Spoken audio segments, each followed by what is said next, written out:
ورسولہ والکتاب الذی نزل علی رسولہ. اے ایمان والو ایمان لاؤ. ایک درجے میں تو ایمان والے ہو، اقرار باللسان کر رہے ہو آمنت باللہ کما ہوا باسمائہ و صفاتہ وقبلت جميع احکامہ، اقرار باللسان و تصدیق بالقلب. آمنت باللہ و ملائکتہ و کتبہ و رسلہ والقدر خیرہ و شرہ من اللہ تعالی والبعث بعد الموت. لیکن یہ اقرار باللسان ہے، کبھی ذرا دلوں میں جھانکو. تصدیق بالقلب ہے، تصدیق بالقلب ہو جائے تو زندگی کا نقشہ بدل جائے، سوچ بدل جائے، ترجیحات بدل جائے. آج زندگی سب سے عظیم ہے کہ شہادت کی موت اس سے کہیں زیادہ نشان مرد مومن کا تو بولو جو مرد آئے تبسم مرتبہ. تو پہلا مرحلہ ہے ایمان کی تجدید. ایمان کو تازہ کرو، ایمان کو تازہ کرو، اور اس کے لیے بمبا اور سرچشمہ قرآن حکیم. هو الذي ينزل على عبده آيات بينات ليخرجكم من الظلمات إلى النور. قرآن سے ہی لوگوں کو بلاؤ، تلاوت آیات کے ذریعے سے لوگوں کو کھینچو. یہ میگنیٹ ہے جو سلیم الفطرت لوگوں کو کھینچنے کا. پھر اسی کے ذریعے سے تزکیہ کرو. یا ایھا الناس قد جاءتکم موعظۃ من ربکم وشفاء لما فی الصدور. تمہارے سینے کے اندر جو روگ ہیں ان کا علاج بھی یہی قرآن. پھر اسی کی تعلیم دو. یتلو علیہم آیاتہ ویزکیہم ویعلمہم الکتاب والحکمہ. یہ پہلا مرحلہ.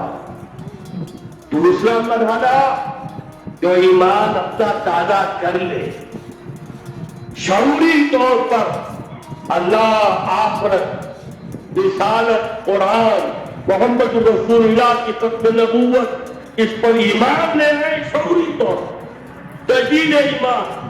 نوٹ کر لیجیے سورہ روم، سورہ نساء کی وہ آیت، یا ایھا الذین آمنوا ایمان لاؤ، اے ایمان لاؤ، ایمان لاؤ. جو لوگ یہ مرحلہ طے کر لے وہ بنیاد مرصوص بنے، بیعت کی بنیاد. لیکن بیعت کون سی؟ بیعت اتحاد. یہ جو بخاری شریف میں ترانہ آیا ہے صحابہ کرام کا، غزوہ خندق میں جب صحابہ کنارے چلا رہے تھے، خندق کھودی جا رہی تھی، تو ان کی زبانوں پر ایک شعر، نحن الذین بایعوا محمدا علی الجہاد ما بقینا ابدا. ہم وہ ہیں جنہوں نے محمد سے بیعت کی ہے جہاد کی، جب تک جان میں جان ہے جہاد جاری ہے. یہ جہاد کی بیعت. سید احمد بریلوی رحمۃ اللہ علیہ نے پہلے بیعت کی تھی بیعت نشان، پھر بیعت کی بیعت جہاد، اور اس سے کہا یہ سلسلہ محمدی ہے. سلسلہ چشتیہ میں بیعت ہو گئی، سلسلہ سہروردیہ میں ہو گئی، سلسلہ نقشبندیہ میں ہو گئی، سلسلہ قادریہ میں ہو گئی. اب آپ بھائی سلسلہ محمدیہ میں بیعت کرو، اور سلسلہ محمدیہ جہاد کی بیعت. الذین بایعوا محمدا علی الجہاد ما بقینا ابدا. اس جہاد کی بیعت سے منظم ایک حبیب کا حکم، بایعنا رسول اللہ صلی اللہ علیہ وسلم علی السمع والطاعۃ فی العسر والیسر والمنشط والمکرہ وعلی اثرۃ علینا وعلی ان لا نراجع الامر اہلہ وعلی ان نقول بالحق اینما کنا لا نخاف فی اللہ لومۃ لائم. ایک حدیث متفق علیہ، بخاری میں، مسلم میں بھی. یہ ہے وہ اسلامی حزب اللہ کا دستور. نمبر 3 کام کیا ہوگا؟ جہاد. جماعت بن گئی جہاد، لیکن جہاد کا پہلا مرحلہ جہاد باللسان، زبان سے جہاد. دعوت، تلقین، نصیحت، اور ان سب کا مرکز محور قرآن. جہاد بالقرآن. جہاد باللسان، جہاد بالقرآن. فلا تطع الکافرین وجاہدہم بہ جہادا کبیرا. اے نبی آپ ان کافروں کی باتیں نہ سنیے، ان کے کہنے میں مت آئیے، ان سے کوئی اثر قبول نہ کیجیے، اور ان کے خلاف جہاد کرتے رہیے اس قرآن کے ذریعے سے. بہت بڑا جہاد، 13 برس تک جہاد ہوتا رہا ہے قرآن کے ذریعے. لیکن اس کے بعد اب مکے میں آ کر جب اللہ نے مدینے میں آ کر موقع عطا فرما دیا، جب وہاں پر آ کر ایک دیش بتا کر دیا، اب وہاں سے جہاد بالسیف، جہاد بالید کا آغاز ہوا. اب طاقت کے ساتھ، اب طاقت کے ساتھ، قوت کے ساتھ، آگ کے ساتھ جہاد شروع ہوا. اس میں آخری بات کر رہا ہوں، آج کے دور میں اس کی ایک شکل تو وہ تھی جو حضور کے دور میں تھی. 313 کے مقابلے میں 1000 یا 4000 3000 آ گئے تھے بہت میں. ادھر سے 1000 نکلے تھے، بعد میں 300 چلے گئے، واپس تو 700 گئے. آج کا معاملہ کچھ ذرا مختلف ہے. نمبر 1 تو یہ کہ جو حکمران ہے وہ خود مسلمان ہے. صدام حسین بھی دستی بھیجتا ہوا فوٹو کھنچواتا ہے. کیا بے نظیر بھٹو کو بھی کسی نے آج تک کافر کو نہیں کہا، چاہے وہ کفریہ کلمات کہتی رہتی ہے. اسلامی شاعر کا مذاق اڑانے کے بعد وہ کون سی نظر دیں گے؟ لیکن فتویٰ کسی نے لگایا تھے. اسی طریقے سے ہستی مبارک کو بھی کسی نے نکاح کے کافر ہے. لہذا مسلمان ہی حکمران ہے. نمبر 1 وہاں یہ تھا، ایک طرف کافر ایک طرف اہل ایمان، کلیئر کٹ جو ہے معاملہ موجود. دوسرے یہ کہ یہاں اسٹینڈنگ آرمیز ہے، پیراملٹری فورسز ہے. وہاں کیا تھا؟ ادھر بھی والنٹیئر، ادھر بھی والنٹیئر. کوئی اسٹینڈنگ آرمی، کوئی ٹرینڈ آرمی موجود نہیں تھی. 313 بھی والنٹیئر تھے، 1000 بھی والنٹیئر. البتہ یہ کہ اللہ کا فرق تھا. لہذا آج کی دنیا میں معاملہ اس کی ایک مثال ایرانیوں نے پیش کر دی ہے، اور وہ ہے یک طرفہ جنگ. غیر بندہ پرامن منظم احتجاج سڑکوں پر نکل آئیں گے جب طاقت ہوگی. جب نہیں کرنے دیں گے اس خلاف، نہیں دیں گے ٹیکس، نہیں کرنے دیں گے ان بینکوں کو، ٹکٹنگ ہوگی، گھراؤ ہوگا، نہیں چلنے دیں گے. سود حرام ہے، اللہ اور اس کے رسول کے خلاف اعلان جنگ ہے، نہیں چلنے دیں. لیکن اس کے لیے پہلے طاقت، تو صداقت کے لیے جس دن میں مرنے کی طرف پہلے اپنے پیکرے خاکی میں جا پہنا.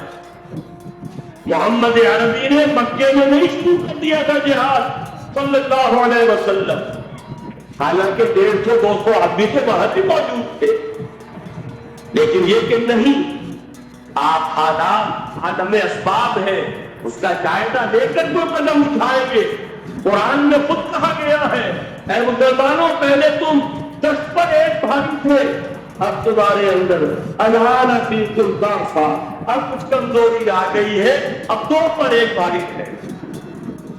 لیکن کمزوری اسی وقت آ گئی اور سب جو ہے کم ہو گیا. نئے نئے جو مسلمان ہوئے تھے ان کی وہ تکلیف تو نہیں تھی جو مکے کے مہاجرین کی تھی، جو ان آزمائشوں کی بھٹیوں میں سے گزر کر آئے تھے، جو کندن بن کر نکلے تھے ان آزمائشوں کی بھٹیوں سے. لہذا جان لیجیے آج کے دور میں جہاد بالید یک طرفہ جنگ کی صورت میں ہوگا، اور اگر ایرانیوں نے کر کے دکھا دیا تو ڈوب کر پھٹ جانے کا مقام ہے سنی مسلمانوں کے لیے کہ وہ نہ کریں. جب بھی میں بات کرتا ہوں کہتے ہیں یہاں نہیں ہو سکتی. کیوں؟ یہاں کوئی صاحب ایمان نہیں، یہاں کوئی صاحب غیرت نہیں، کوئی صاحب اہمیت. میرے نزدیک جھوٹ ہے. جانے دینے کے لیے تو نظام مصطفیٰ میں بھی آ گئے تھے. نام نے نظام مصطفیٰ تحریک ہندو دعوت مصطفیٰ تحریک نہیں تھی، وہ صرف بتوں کے خلاف تحریک، ورنہ ولی خواہ ہو، پیر پگاڑا ہو اور اصغر خواہ صاحب ہو، یہ نظام مصطفیٰ کے ماننے والے قائد کرتے وہ صرف بتوں کے خلاف تحریک، لہذا اس میں بھی مسلمانوں نے جانے دے دی۔ تو اب آپ سوچئے کہ کوتاہی ہماری، ہم نے راستہ ان کے سامنے رکھا ہے، بات واضح کی نہیں، لوگوں کو عمل کے لیے اٹھانے راستہ بھی تو دکھائیں۔ نمبر 1 ایمان کی تجدید بذریعہ قرآن، وہ جنس نہیں ایمان جسے لے آئے دکانے فلسفہ سے، ڈھونڈنے سے ملے گی عاقل کو یہ قرآن کے سپاروں۔ بارہ دفعہ واقعہ اس سے پہلے پڑھا تھا میں نے کہ نور خدا ہے کفر کی حرکت میں خندزن، ان کو تو یہ چراغ بجھایا نہ جائے گا۔ انہی کی اسٹیج پر تقریر ختم بھی ہو رہی ہے۔ ایمان کا مطلب چشمہ قرآن، وہ جنس نہیں ایمان جسے لے آئے دکانے فلسفہ سے، ڈھونڈے سے ملے گی عاقل کو یہ قرآن کے سپاہ۔ تجدید ایمان بذریعہ قرآن، اجتماعیت بذریعہ بیعت جہاد، بیعت سب و طاعت بالمعروف۔ نمبر 3 جب تک طاقت کافی نہیں ہے جہاد باللسان، کہو تو صحیح یہ حقی خدا کے لیے ختم کرو، کہو تو صحیح اخبار والوں سے جا کر ہاتھ جوڑ کر یہ کیا تم رنگین تصویریں شائع کرتے ہو نوجوان لڑکیوں کی، یہ کون سا تمہیں ثواب ہو رہا ہے، تم نے کس چیز کو ذریعہ بنایا ہے اپنی کمائی کا اور اپنی دولت کے حصول کا، کہو تو صحیح نہ سنیں۔ بہرحال اللہ تعالیٰ کے ہاں تمہارے کہنے کا یہ جو نہیں باللسان ہے تمہیں تو اجر و ثواب ملے گا، اور جب طاقت اتنی ہو جائے کہ ٹکر موڑ لینے کی پوزیشن میں ہو تو نکل آؤ، گھیراؤ کرو۔ شیعوں نے پاکستان میں بھی کر کے دکھا دیا، 50,000 نے جا کر سول سیکریٹریٹ کا گھیراؤ کر لیا۔ ابھی ماشاءاللہ جوان تھا، بوڑھا نہیں ہوا، 3 برس، اور بڑے سنتنے کے ساتھ ضیاء الحق صاحب لے کر آئے تھے آرڈیننس، زکوٰۃ آرڈیننس۔ 50,000 نے جا کر گھیراؤ کیا۔ اگر ہمیں کمٹمنٹ نہیں دو گے کہ ہمیں ایکسپٹ کیا جائے گا، نہیں اٹھیں گے، مارو گولیاں، مارو جتوں کو مارو۔ چیف ماشاءاللہ ایڈمنسٹریٹر کی ناک رگڑی گئی زمین میں، کمٹمنٹ دی کہ جی میں آپ کو کر دوں گا، ایکسپٹ کر دوں گا، وعدہ ہے تب اٹھے۔ یہ ہے راستہ کام کرتے ہیں، یہ ہے طریقہ، لیکن تنظیم ہو، موب نہ ہو، ایسا نہ ہو تو ہوا مارا کنڈ میں۔ بیچارے صوفی محمد صاحب کہتے ہیں میں نے تو کسی کو گولی چلانے کا حکم دیا ہی نہیں، یہ گولیاں ایسی چل پڑتی، اور اس کے بعد ایک ایک مورچے پہ جا کر ہاتھ جوڑ رہے ہیں امین صاحب کہ خدا کر کے باہر میں لوٹ نہیں آ رہے۔ یہ نہیں، سب و طاعت بالمعروف، جو حکم دیا جائے حکم ہو حرکت کرنے کا تو حرکت کرے، اور حکم کو رک جانے کا تو۔ اگر یہ نظم جماعت نہیں ہوگا خیر وجود میں نہیں آئے گا، قربانیاں ہوگی اور جائے گا۔ چنانچہ ایک اخباری انٹرویو کے روح سے انہوں نے خود کہا یہ جانیں جو ہے شہادت کی نہیں ہے، جانیں ضائع کی۔ حالانکہ مجھے اختلاف ہے، اس کو کہنا یہ چاہیے تھا کہ جس نے بھی خلوص میں اگر غلطی کی ہے بہرحال اللہ کے ہاں اس کا جو ثواب محفوظ رہے گا، جان دینا آسان کام نہیں، لیکن یہ ضرور ہے کہ نظم کے بغیر کی گئی ہے اس کا دنیا میں نتیجہ نہیں نکلے۔ تو یہ میں نے عرض کیا آپ کو 4 نکات: تجدید ایمان بذریعہ قرآن، اجتماعیت بذریعہ بیعت جہاد اور بیعت سب و طاعت بالمعروف۔ پھر جب تک طاقت کافی نہیں المنکر باللسان، مظاہرے کرو، لوگوں کو جا کر روکو، ہاتھ جوڑو، خوشامد کرو، بات آ جاؤ، منکرات کو چھوڑ دو، اللہ کے قدر کو دعوت نہ دو، اللہ کے غصے کو نہ بھڑکاؤ۔ لیکن جب طاقت کافی ہو جائے، منظم جماعت جو جانے دینے کے لیے تیار ہو، جو اپنے سینوں پر گولیاں کھانے کو تیار ہو، اس میدان میں آئیں گے، پھر کہیں گے یا یہ منکرات نہیں یا ہم نہیں، یا تک یا تک اس کے سوا تیسری بات تو کوئی نہیں ہے۔ اور اس کے لیے یہ ون سائیڈ وار، یک طرفہ جنگ ایرانیوں نے کر کے دکھا دی، ہلکی سی جھلک ہمیں بھی پاکستان میں دکھا دی۔ اب بھی اگر ہم کہیں کہ ہمارے سامنے راستہ نہیں ہے تو یہ سوائے اس کے کہ اپنے آپ کو، مجھے اقبال نے کہا پتہ نہیں نام کیا ہے اس کا، خدا فریبی کہ خود فریبی، عمل سے فارغ ہوا مسلمان بنا کے تقدیر کا بہانہ۔ راستے تو صاف ہے، نشانات راہ بھی اب تو سامنے موجود ہے، اگر اس کے باوجود ہم حرکت نہیں کرتے تو سارا قصور ہمارا۔ جو باتیں میں نے عرض کی ہے، اب ظاہر بات ہے ایک تقریر میں میں نے بہت سا مواد جمع کیا ہے، میری کتابیں ہیں، میرے کیسٹس ہیں، ان سب کا جو ہے اس کے بھی دل میں کوئی جذبہ ابھرا ہے، اس جذبے کو بہت قیمتی سمجھیے۔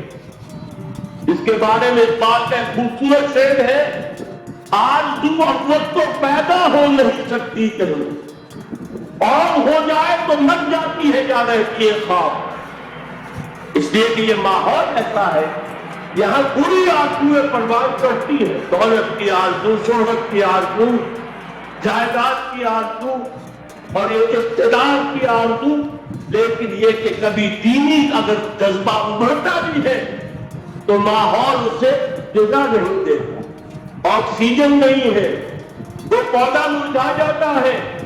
لہذا جس کے دل میں بھی وہ جذبہ ابھر آیا ہو، اس کو مضبوطی کے ساتھ اس لمحے کو امر بناتی ہے۔